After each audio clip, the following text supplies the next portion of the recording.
नमस्कार। स्वागत है आप सभी का हमारे YouTube चैनल अरुण नेहा 8131 पर। आज का जो विषय है, जो हमारा विषय बहुत ही महत्वपूर्ण है, दंड का अभ्यास रहेगा। दंड दंड एक ऐसा अभ्यास है जिन्होंने हमारे प्राचीन जो हमारे ऋषि मुनि हैं, जिन्होंने योग आयुर्वेद का आविष्कार किया। इसके साथ साथ हम अपने पोस्चर को कैसे सही रख सकते हैं, कैसे अपने शरीर को मेंटेन कर सकते हैं, उन सभी की जो टेक्निक है, जो करने का ढंग है, जो विधान है, वो किस तरीके से बताया गया हम आपको जानकारी प्रदान करेंगे। सबसे पहले जो हमारा दंड का अभ्यास रहेगा, उसका जो हमारा लाभ रहेगा, उसके बारे में जानते हैं।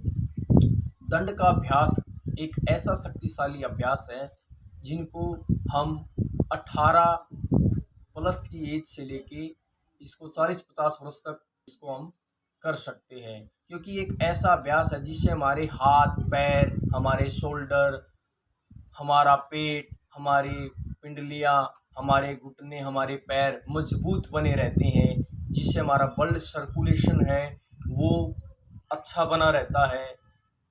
और जो हमारे जवान हैं वो अपने आप को अच्छा दिखाने के लिए इस शक्तिशाली अभ्यास का यूज कर सकते हैं। आइए हम जानते हैं अब इस अभ्यास को कैसे करते हैं। सबसे पहले जो हमारा अभ्यास है, इस अभ्यास का नाम है साधारण दंड। इसका नाम है साधारण दंड।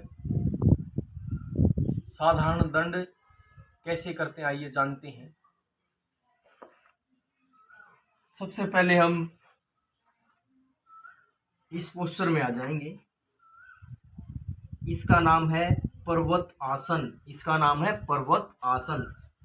जो हमारी एड़ियां हैं जमीन पर टिकी हुई होंगी, हमारे हाथ अच्छे पोस्चर में, जो हमारी नजर है वो हमारे घुटनों इनके नाभि के ऊपर रहेगी।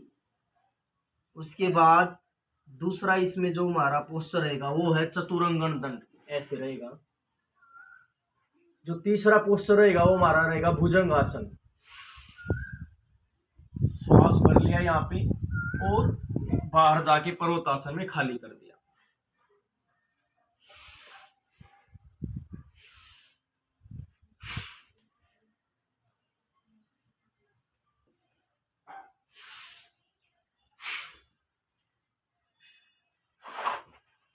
ये हमारा साधारण दंड का अभ्यास रहेगा। इस साधारण दंड कम से कम हमारी 3 चीजों से मिलकर बना है। नंबर 1 पर्वतासन, नंबर 2 चतुरंगन दंड, नंबर 3 भुजंगासन। जब हम पर्वतासन के पोस्चर में आते हैं तो हमारे पैरों पर बहुत ज़्यादा इसका अच्छा असर पड़ता है, हमारे नाभि पर भी इसका बहुत अच्छा असर पड़ता है। जब हम चतुरंगन दंड में आते हैं, इससे हमारे शरीर में रोधक प्रतिरोधक क्षमता बढ़ती है। और जब हम इसको भुजंग आसन करते हैं तो हमारे जो वक्षस्थल है उसमें जो हमारे फेफड़े हैं, श्वसन केंद्र हैं, नाड़ी तंत्रिका तंत्र, जो हमारी नाड़ी जाल है, उस पर भी इसका असर देखा जा सकता है। तो हम ये 3 चीज़ों से मिलकर जो हमारी ये दंड बनी है, इसका नाम है साधारण दंड। तो हम हर रोज जब साधारण दंड का अभ्यास करते हैं तो हमारा जो पोस्चर है उसका सबसे ज़्यादा जो प्रभाव पड़ता है हमारे वक्षस्थल के ऊपर, हमारे पेट के ऊपर, हमारे जो पैर हैं, घुटने हैं, ये जो नीचे वाला हिस्सा है इसके ऊपर पड़ेगा, और हमारे जो शोल्डर है इनको मजबूत बनाता है। यानी एड़ी से लेकर चोटी तक इस अभ्यास को करने से हम अपने आप को शक्तिशाली बना सकते हैं। इसको कम से कम हम सुबह 10 से 20 और शाम को भी 10 से 20 तक स्टार्ट कर सकते हैं। और 10 से 20 से स्टार्ट करने तक हम इसको 100, 200, 300, 400, 500 जितना भी हमें सामर्थ्य है वहाँ तक इसको कर सकते हैं। तो जब हम इस अभ्यास को कर सकते हैं तो इसका सबसे ज़्यादा जो इफेक्ट पड़ता है हमारे पेट के ऊपर। किसी ने ठीक है, अगर हमारा पेट ठीक है तो सब हमारा पूरा शरीर ठीक है।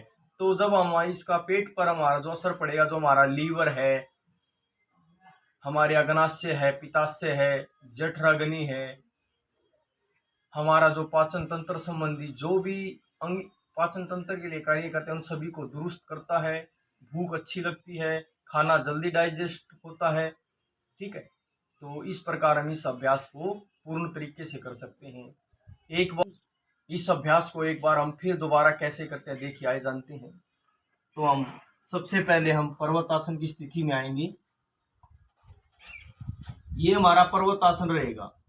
कुछ साथी गलत तरीके से करते हैं, तो क्या करते हैं, वो घुटने ऐसे मोड़ देते हैं और ऐसे लगाते हैं। ये तरीका बिल्कुल गलत है।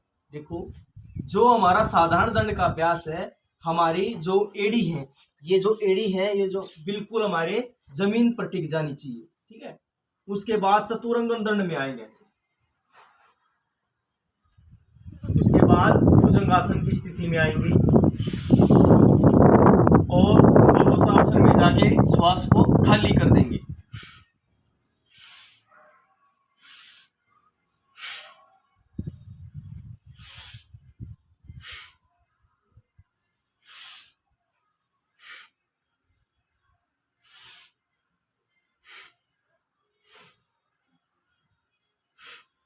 तो इस प्रकार हम इस अभ्यास को सही विधान, सही ढंग से करेंगे तो हमारे शरीर के अंदर ताकत, बल, ओज, तेज का विकास होगा। जो हमारे बुजुर्ग थे, बड़े बूढ़े थे, जो हमारे मनस्वी थे, तपस्वी थे, वो इस अभ्यास को करके अपने शरीर में ताकत को बढ़ाते थे। तो इस प्रकार हम अपनी उम्र दराज को भी ठीक कर सकते हैं। ठीक है, तो इस तरीके से हम साधारण दंड का अभ्यास करें।